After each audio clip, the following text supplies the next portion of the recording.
forces continue to pursue the armed group's terrorists, inflicting on them heavy losses.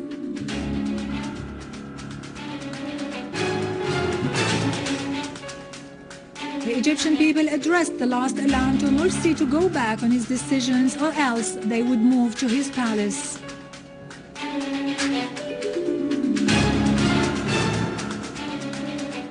The UN General Assembly votes with a sweeping majority on a resolution calling on Israel to join the Nuclear Arms Non-Proliferation Treaty.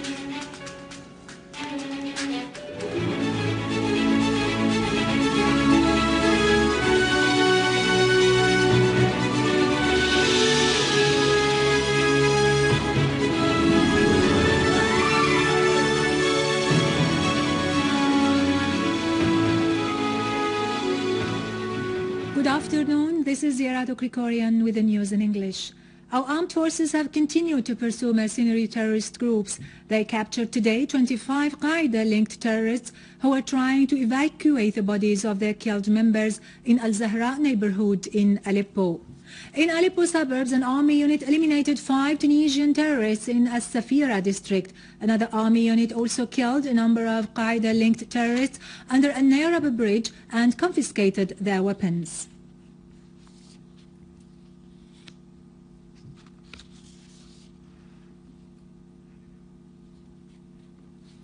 In Homs, armed terrorist groups shelled with mortar guns Al-Hwash and Al-Nasira villages in the suburbs Al-Husn town, killing 3 citizens and injuring several others. They inflicted material damage on cars and houses.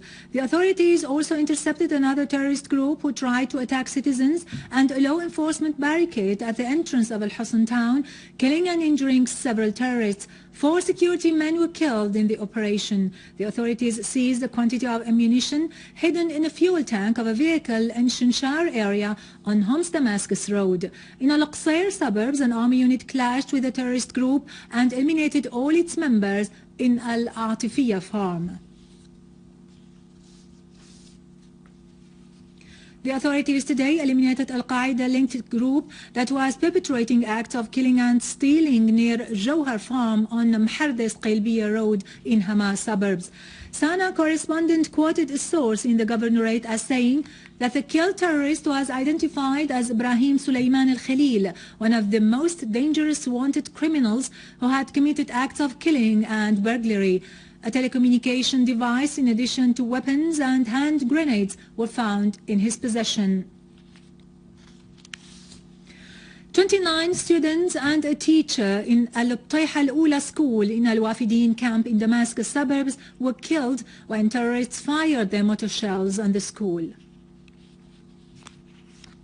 Meanwhile, an armed terrorist group today assassinated journalist Naji Asaad in front of his house in al-Tadamun neighborhood while he was on his way to work at Tishreen newspaper this morning. An army engineering unit has dismantled 4 explosive devices in Arbin in eastern Ghouta during their pursuit of Qaeda-linked terrorist groups. An official source said the terrorists had planted explosive devices in the houses of the inhabitants near Imam Ali ibn Abi Talib Mosque with the objective of getting them detonated. They weighed between 30 and 50 kilograms each. An army unit today clashed with a terrorist group from Qaeda-linked Al-Nusra Front. The group had been assaulting citizens and sabotaging public and private properties in Al-Dhiabiyah in Damascus suburbs. Heavy losses were inflicted on the group. Several cars the terrorists had used in their criminal acts were destroyed. A number of machine guns and automatic rifles, as well as a large quantity of ammunition, were confiscated. Russian Foreign Ministry said today that Russia will not participate in the meeting of the so-called the Group of Syria's Friends, which is set to be held in Morocco, asserting that Russia's stance remains firm towards the unilateral formations. Meanwhile, Russian Foreign Minister Sergei Lavrov asserted the necessity for the foreign players to act in accordance with the Geneva Convention to find a peaceful solution for the crisis in Syria. In a phone call, Lavrov discussed with the UN envoy to Syria, Lakhdar al-Ibrahimi, the means to find a political solution for the crisis in Syria. He asserted the need to work with all parties in Syria to stop the violence immediately and to start a dialogue without preconditions. Mr. Lavrov explained to Ibrahimi that Russia constantly exerts efforts in this direction through its persisting contacts with both the Syrian government and the opposition. He underlined the importance for the foreign actors to work in this direction in line with Geneva Convention.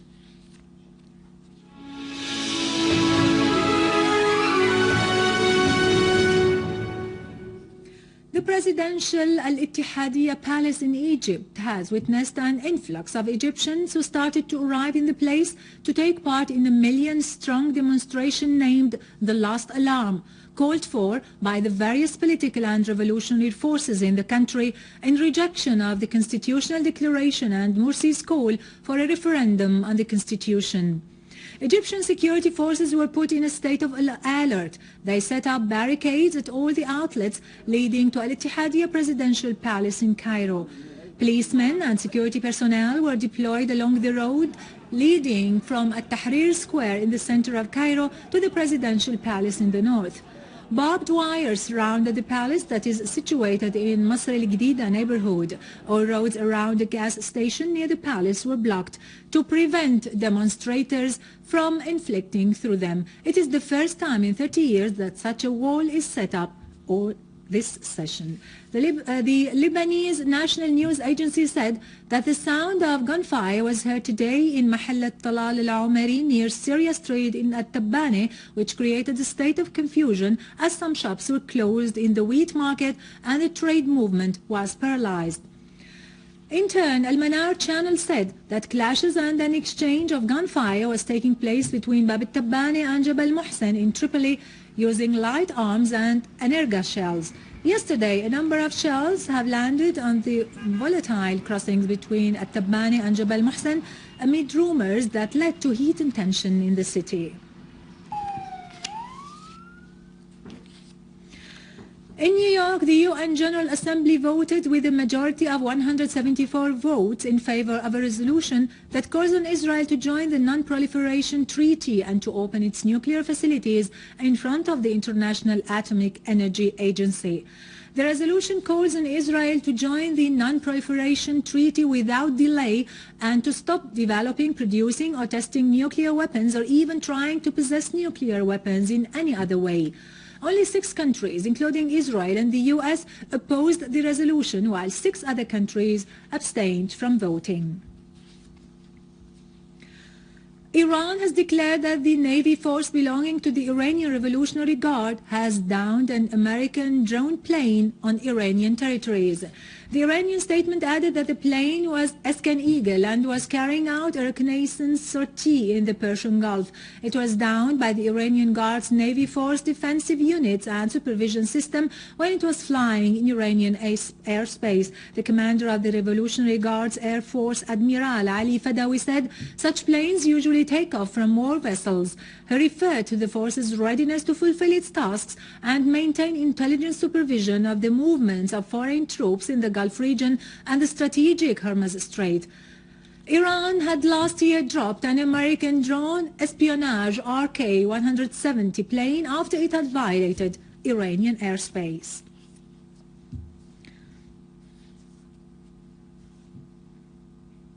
Back to our local news, Information Minister Amran al-Zarbi has affirmed that the Syrian media is strong enough to confront hostile information despite the limited potentials and the acts of sabotage committed against its establishments and their staff. During today's session of the People's Assemblies, the Information Minister pointed out that the hostile media has turned into a supporter of the conspiracies project, and some of them became specialized operation rooms for incitement and fabrications against Syria. Az-Zarbi reaffirmed that the national media has not been blocked before anyone from the opposition, and there exist no red lines except when it comes to national sovereignty in its constitutional sense.